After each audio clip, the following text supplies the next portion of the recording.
कि भाजपा के 7 विधायक होते हैं।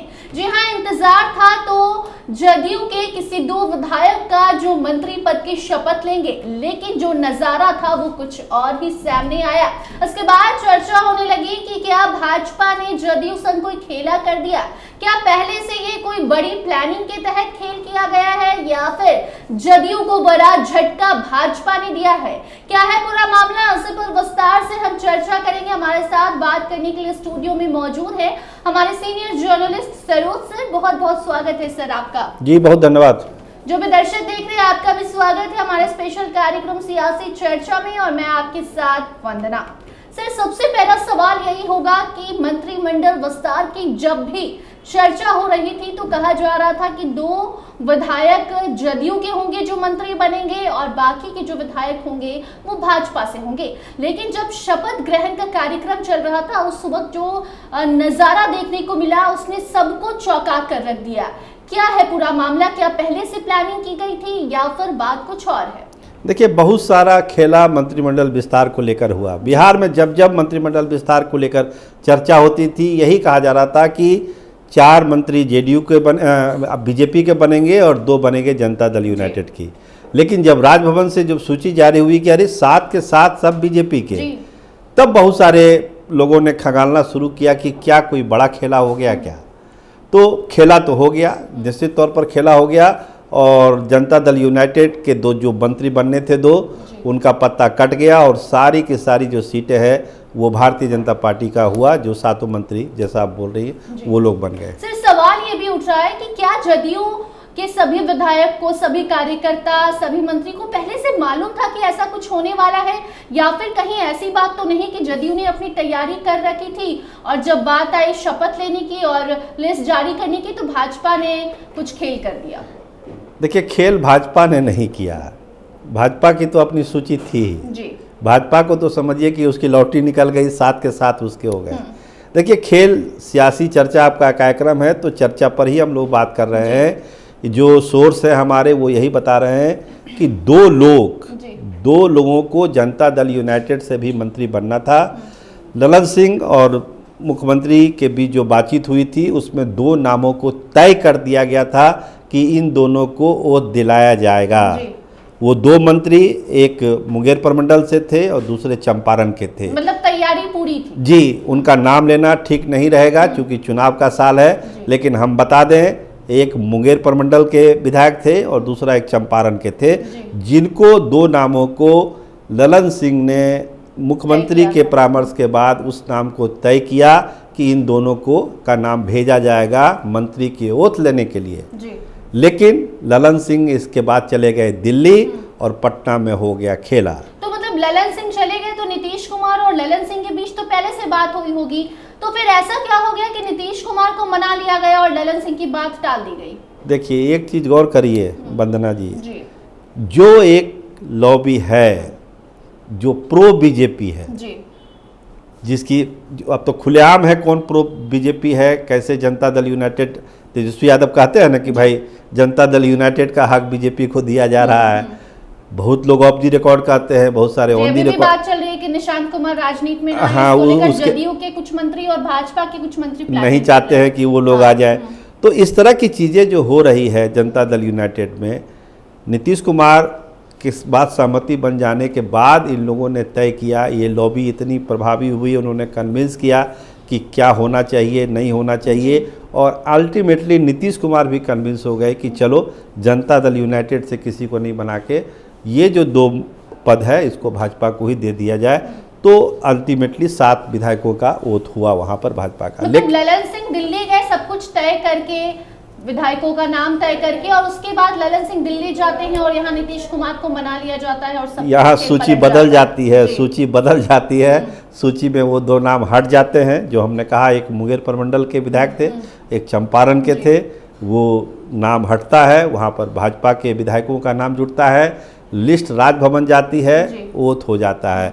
मतलब एक वो लॉबी जो प्री बीजेपी है, जो नहीं चाहती है कि निशांत जेडीयू में आए, जो नहीं चाहती है कि समता पार्टी के लोग, जो पुराने ऐसे लोग, जो आपको बता दें वंदना जी, जो 2 लोगों का नाम था मंत्री बनने के लिए, वो लोग समर्पित लोग हैं पार्टी के लिए। समता पार्टी के ज़माने से नीतीश कुमार के साथ जुड़े हुए हैं। पहले दिन से उन्होंने सारा अपना जीवन खपा दिया नीतीश कुमार के पीछे। ऐसे लोगों को रिवार्ड देने की बात थी, मंत्री बनाने की बात थी, लेकिन ऐन मौके पर वो लिस्ट बदल गई। वहाँ पर भाजपा के लोगों का नाम आ गया और 7 के 7 मंत्री बीजेपी के बने। तो कहीं ना कहीं जनता दल यूनाइटेड के भीतर जो 2 गुट है, जो अलग अलग लॉबी काम कर रही है, वो ऐसे लोगों को नहीं पसंद करती है जो पुराने लोग हैं, जुड़े हुए लोग हैं, जो जदयू को आगे बढ़ाना चाहते हैं, शायद उनको जिन्होंने बढ़ाया, जिन्होंने पार्टी को इस्टेब्लिश किया, अपने खून पसीने से पार्टी को यहाँ तक लेके आए, उन लोगों को ऐसा लगता है कि एक लॉबी है जो प्रो बीजेपी है, वो जनता दल का कहीं यूनाइटेड का कहीं न कहीं नुकसान कर रही है। और वही लॉबी है जो निशांत का विरोध कर रही है कि इनको पार्टी में नहीं आना चाहिए। जी, ललन सिंह काफी करीबी कहलाते हैं नीतीश कुमार के। ऐसे में ललन सिंह के अलावा जो भी वो व्यक्ति है, जो भी वो लॉबी है, वो ज्यादा प्रभावशाली है, ज्यादा शक्तिशाली है, इसीलिए नीतीश कुमार को मनाना इतना आसान रहा है, या फिर कोई शर्त वगैरह रख दी गई नीतीश कुमार के सामने? नहीं, शर्त वाली बात नहीं है। देखिए, नीतीश जी सबकी बात सुनते हैं, विचार करते हैं। ललन सिंह से भी जब उनकी बात हुई होगी तो उन्होंने भी, ललन बाबू ने भी कन्विंस किया होगा उनको भी लगा कि हाँ, जनता दल यूनाइटेड के पुराने लोगों को जगह मिलनी चाहिए। लेकिन बाद में जो और लोगों ने उनको कन्विंस किया, हो सकता है उनका तर्क ज़्यादा मजबूत रहा होगा ललन सिंह से, तब नीतीश कुमार ने उसमें हामी भरी होगी। तो जो अभी परिस्थितियां जनता दल यूनाइटेड के अंदर है, हर एक लॉबी अपनी अपनी बात रखती है, लेकिन अल्टीमेटली फैसला तो नीतीश कुमार ही कर लेते हैं। लेकिन कन्विंस करने वाली बात, दबाव बनाने वाली बात में कौन आगे है कौन पीछे है, ये तो मंत्रिमंडल विस्तार में सामने आ गया। मंत्रिमंडल विस्तार के बाद अब भाजपा बड़े भाई की भूमिका के तौर पर जानी जा रही है। ऐसे में आने वाले चुनाव के पहले जिस तरीके से भाजपा नीतीश कुमार को सीएम फेस बनाने से दूर भाग रही है, बात बदल दी जा रही है, कहा जा रहा है चुनाव होने दीजिए, वक्त है चुनाव में। ऐसे में क्या नीतीश कुमार को समझ नहीं आ रहा है कि एक तरफ नीतीश कुमार को मनाकर जो भी बातें हुई, ललन सिंह की बात काटकर 2 विधायक तय थे जो मंत्री बनाए जाते, सारी प्लानिंग पर पानी फेरकर भाजपा ने अपने मन का किया, 7 विधायक को मंत्री बनाया। तो आगे आने वाले चुनाव में ऐसा भी हो सकता है कि सीएम फेस किसी और को घोषित कर दिया जाए और नीतीश कुमार जिस गद्दी से इतना ज्यादा प्यार करते हैं, जिसके बदले उन्होंने पलटू राम कौन कौन से नाम अपने नाम करवा लिए हैं, उस गद्दी को छोड़ देंगे। ना देखिए, सीएम फेस तो अभी घोषणा होना नहीं है, ये तो तय है कि बहुत सारी जो बयानबाजी हो रही है उसको लेकर सवाल उठ रहा है। ठीक है, बयान होना अलग बात है, लेकिन भाजपा अब इस मूड में नहीं है कि वो नीतीश कुमार का सीएम फेस घोषित करके चुनाव जाएगी। हाँ, उनके नेतृत्व में चुनाव होगा, ये बात सब लोग कह रहे हैं, आज भी लोगों ने कहा, लेकिन सीएम फेस नीतीश कुमार होंगे इसकी घोषणा नहीं होगी। अगर इसको होना होता तो भागलपुर में नरेंद्र मोदी खुद इसका ऐलान कर देते, लेकिन वो नहीं हुआ। इसका मतलब है कि नीतीश कुमार के लिए आगे का रास्ता बहुत कठिन है, जनता दल यूनाइटेड के लिए आगे का रास्ता कठिन है कि जितना प्रभाव बीजेपी का बढ़ रहा है, 21 विधायक हो गए, मंत्री हो गए कैबिनेट में बीजेपी के, इसका मतलब समझिए 12-13 जनता दल यूनाइटेड के हैं, तो जस्ट दुगने के आसपास की स्थिति है। विधायकों की संख्या दुगनी है बीजेपी की, तो एक दबाव तो होता ही होता है ना। अब सीटों का बंटवारा होना है, भाजपा उसमें भी बहुत सारा दबाव बनाएगी कि आप ये ना लड़िए, ये लड़िए, आप इतने सीटों पर लड़िए, तो वहाँ पर कहीं ना कहीं स्टैंड लेना होगा। इसीलिए निशांत को ये लोग लाना चाह रहे हैं कि एक चेहरा तो हो, कम से कम 25 में चुनाव के बाद एक चेहरा तो हो। नीतीश कुमार मालिया की बीमार हैं, राजनीतिक रूप से बहुत सक्रिय नहीं रह पाए, तो एक चेहरा तो निशांत के रूप में जनता दल यूनाइटेड में होगा। और सवाल लोगों के मन में घूम रहा है कि क्या इन सारी चीजों से बचने के लिए सेफ प्ले तो कहीं नहीं नीतीश कुमार खेल जाएंगे और चले जाएंगे राजद के साथ, क्योंकि वहां पर ना ही सीएम फेस को लेकर कोई कंफ्यूजन क्रिएट किया जाएगा, ना ही नीतीश कुमार की बात टाली जाएगी, एकदम सेफ जोन में रहेंगे नीतीश कुमार। कोई ऐसा देखिए, कल एक सर्वे सी वोटर का आया है जो स्टार टीवी पर आप लोगों ने चलाया भी था। देखिए उसमें क्या स्थितियां हैं।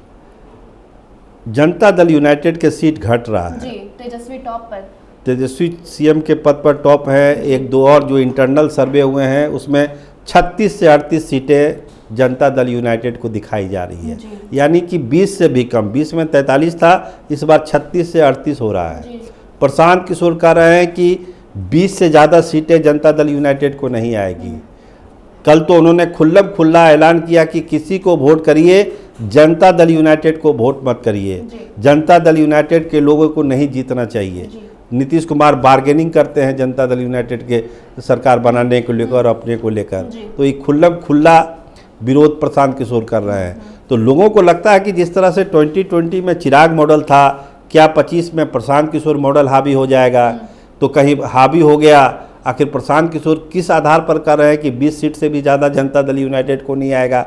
अभी एक इंटरनल सर्वे 36 से 38 सीट ही बता रहा है। तो चीज़ें जो जनता दल के लिए आ रही है सामने, वो बहुत अच्छी तो नहीं है, तस्वीर बहुत अच्छी तो नहीं दिखाई पड़ रही है। तो इसका मतलब है कि बहुत ही सटीक तरीके से सारी परिस्थितियों को देखते हुए नीतीश कुमार को फैसला लेना पड़ेगा कि वो बीजेपी के साथ रह के चुनाव लड़ेंगे या फिर आरजेडी के साथ रह के चुनाव लड़ेंगे।